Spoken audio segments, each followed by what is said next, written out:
Welcome back everyone. I'm Shitiz and today I'm going to tell you how you can create simple but efficient graphical user interfaces for all your applications using Java Swing components. So here are the prerequisites for this tutorial.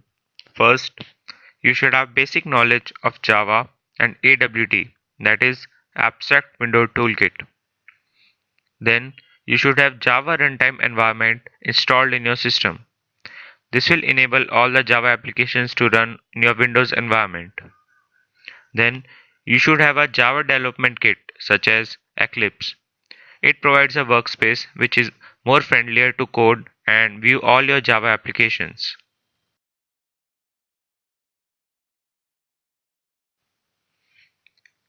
Let's see what this Swing actually is. Swing is a set of classes that provides more flexible components such as buttons, checkboxes, and labels.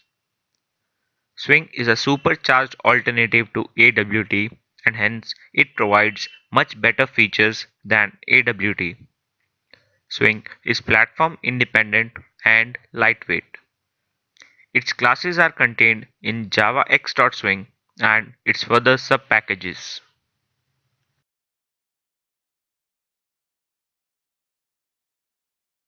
So let's start with the coding session.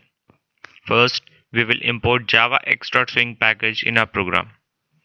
And let's create a class called GUI which extends JPanel and implements Action Listener. JPanel is a class defined in javax.swing and Action Listener is an interface which is also used for event handling. Let us create all the variables that are needed in our programs. These are JLabel, JTextField, JRadioButton, JButton, Button Group, JCheckbox, JComboBox,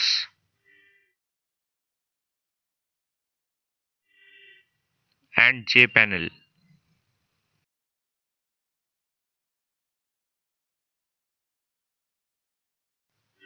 And now let's initialize all the variables that we have used.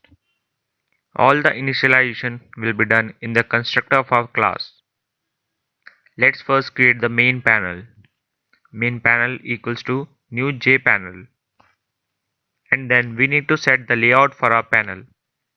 The default layout is flow layout, but I'm using box layout here. And similarly, we can declare the other panel with the same box layout.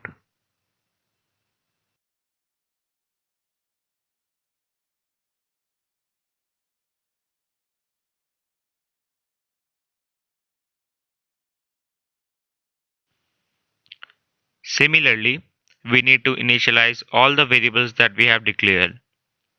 JL1 equals to new JLabel and in the bracket we will give the name of the label. Here I am giving it name. JTF1 equals to new JTextField. JRB1 equals to new JRadioButton. Here also I need to specify the name of the button that I want to give. I am giving here mate. Similarly, JButton equals to new JButton submit. Now let's declare a checkbox JCBX1 equals to new JCheckbox sports.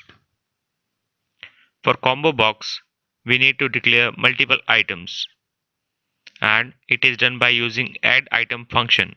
So JCB1 dot add item and in the brackets we give all the values and options that we need. Here I give CSE and EC.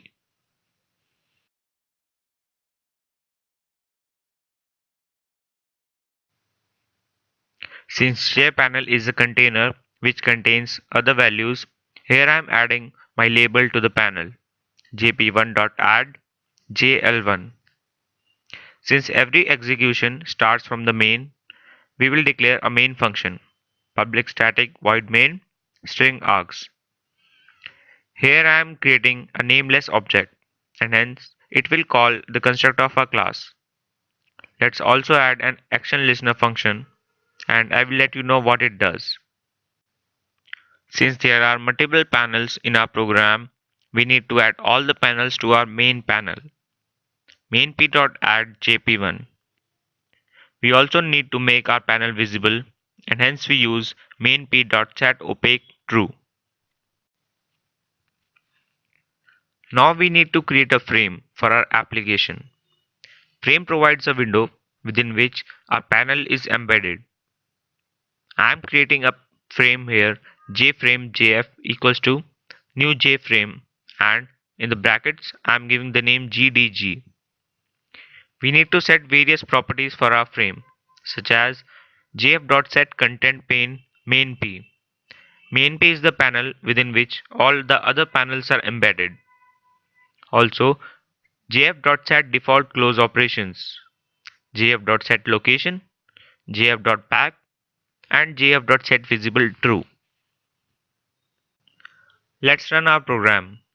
I use Ctrl plus F11 as a shortcut. You can also use it from the menu bar. What I get here is a new window with the label name. That was what I added in the panel. Hence, we will similarly add all the components in our panel. jp1.add jtf1, jp1.add jrb1, jp1.add jp1, jp1.add cbx1, and jp1.add jcb1. Let's run our program again. Now we see that all our components have been added. Label, text field, a radio button, submit button, checkbox, and a drop down menu. So now you have created a simple GUI with multiple components. I have created a full-fledged GUI for you, and let's see how it goes. So here is the program. First I have imported all the required packages in the program: javax.swing, java.awt.color, .event.actionEvent, .event.actionListener. We have a class here called myGUI, which extends jpanel and implements actionListener.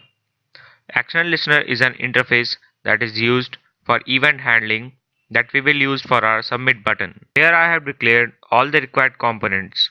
We have 4 JLabels, 1 JButton, 1 JTextField, 5 JPanels and 1 main panel, 4 checkboxes, 1 combo box, 3 radio buttons, and 1 button group. Let's see the initialization of the components in our constructor. j1 equals to new JLabel, name, and JLabel.center. JLabel.center is used for alignment, and similarly j2, j3, and j4. Then we have jb equals to new jbutton submit. We will add an event handling function using jb.addActionListener and the keyword this. Here are the 5 panels with the default layout of flow layout. Here are the 4 checkboxes named sports, music, theater, and gaming. Then I have a combo box which stores the string values CSE, EC, EEE, IT, and MAE. Further, we have 3 radio buttons: mate, IGDTU, and MSIT. We also have a button group BG. Since I add all the buttons to the BG group, they all form a button group, and hence only one out of these buttons will be selected. Now we will add all the components to our panel. Since I have added J1 and JTF1 to my JP1 panel, they will be visible adjacent to each other due to the default flow layout. Similarly, I will add all the other components in their respective panels. And then comes the main panel. Since I want all my panels one below the other, I am using the box layout with the page access attribute. Then I am adding all the panels to my main panel and setting the opaque value to true.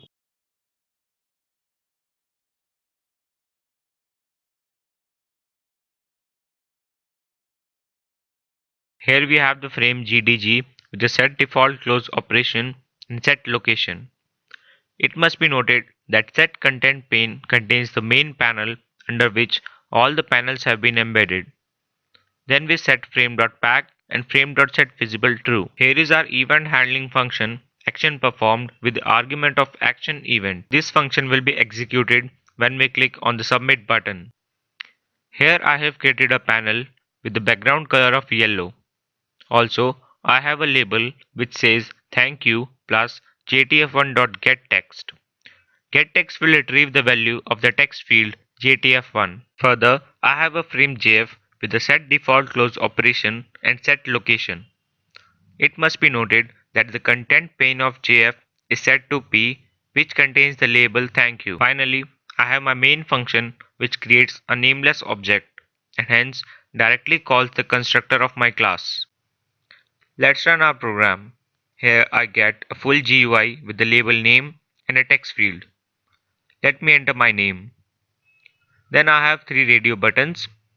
As we can see, only one out of the 3 buttons can be selected at a time.